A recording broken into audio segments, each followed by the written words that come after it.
Baik, assalamualaikum warahmatullahi wabarakatuh. Sebelumnya mohon maaf, perkenalkan saya Faru Suparhani. Hari ini tidak menggunakan kaos yang hanya menggunakan kaos karena kebetulan sedang sakit ibu. Saya sedang di rumah sakit. Saya hari ini akan menjelaskan mengenai awan. Yang pertama, apa yang dimaksud awan? Awan merupakan kumpulan tetes air atau kristal es yang melayang di atmosfer. Awan terbentuk melalui proses kondensasi di mana uap gas berubah menjadi titik air atau kristal es. Kondensasi ini biasa muncul dengan 3 cara. Yang pertama ada pemanasan intensif, penghalangan fisik, dan front. Nah, ada pun 3 jenis kondensasi. Yang pertama, pemanasan intensif. Ketika suhu di suatu tempat cenderung panas, maka tekanan udara menjadi rendah.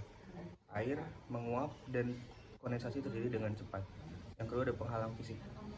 Ketika udara bertemu dengan benda fisik seperti gunung, maka uap udara akan naik dan kemudian membentuk awan.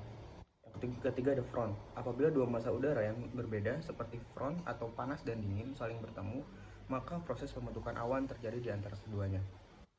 Nah, lalu ada proses pembentukan awan, udara naik, pemanasan konsensif, bertemu penghalang adanya front, kemudian mengalami pendinginan, lalu mengalami kondensasi atau pengembunan.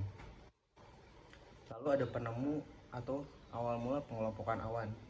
Ada Luke Howard, seorang kimiawan yang lahir di London pada tanggal 28 November tahun 1772.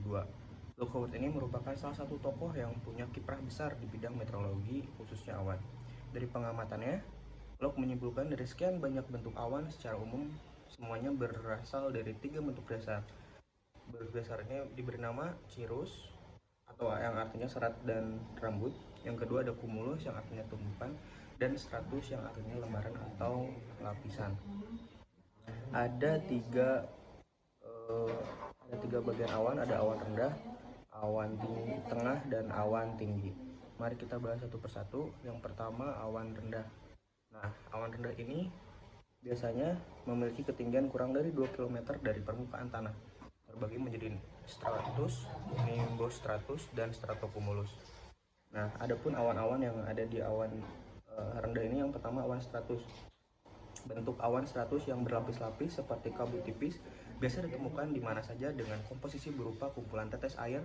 Stratus memiliki petanda cuaca cerah, tetapi dapat berpotensi gerimis. Yang kedua, awan nimbus stratus atau nimbus.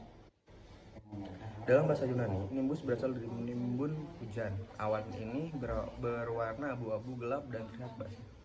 Kalau kamu bertemu dengan awan nimbostratus, tandanya akan terjadi hujan atau salju tebal dalam jangka waktu yang lama. Yang ketiga, awan stratocumulus.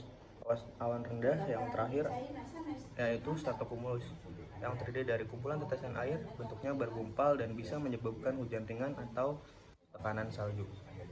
Yang kedua ada awan tengah. Awan tengah atau sedang adalah awan yang memiliki ketinggian 2-6 km dari permukaan tanah, terbagi menjadi altostratus dan altocumulus. Altostratus, sekilas awan ini berbentuk seperti pita. Komposisinya berupa tetesan air dan kristal es.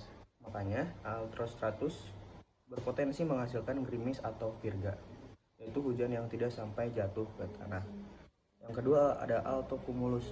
Awan altocumulus berbentuk gumpalan-gumpalan kapas yang pipih, bisa menyebabkan hujan ringan meskipun frekuensinya sangat jarang. Komposisinya terdiri dari tetesan air dan kristal es. Yang terakhir ada awan tinggi. Awan tinggi adalah awan yang memiliki ketinggian 6-12 km dari permukaan tanah, terbagi menjadi cirrus, cirrocumulus, dan cirrostratus.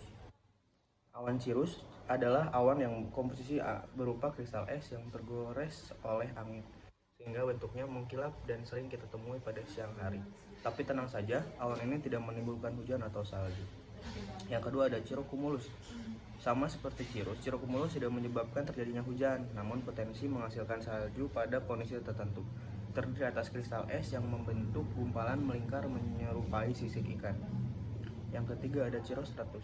Nah, kalau cirrostratus berasal dari penyebaran dan penggabungan awan cirrus.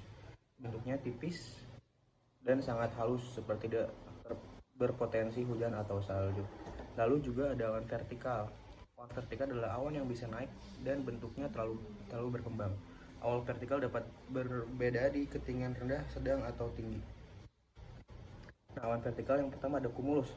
Awan yang bergerak secara vertikal berbentuk kubah atau menyerupai bunga kol dengan lengkungan bulat Awan cumulus muncul pada pagi hari dan menghilang sebelum malam tiba. Awal ini tidak menimbulkan hujan.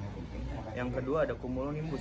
Awan cumulonimbus merupakan hasil perkembangan dari awan cumulus. Awan ini lebih besar, tinggi, dan dapat mengandung listrik. Butiran air di dalamnya juga lebih banyak. Awan cumulonimbus menimbulkan badai dan hujan lebat yang disertai petir. Untuk kesimpulan pada pertemuan kali ini, awan adalah kumpulan partikel air atau kristal es di atmosfer yang terbentuk melalui kondensasi uap air berdasarkan ketinggian dan bentuknya.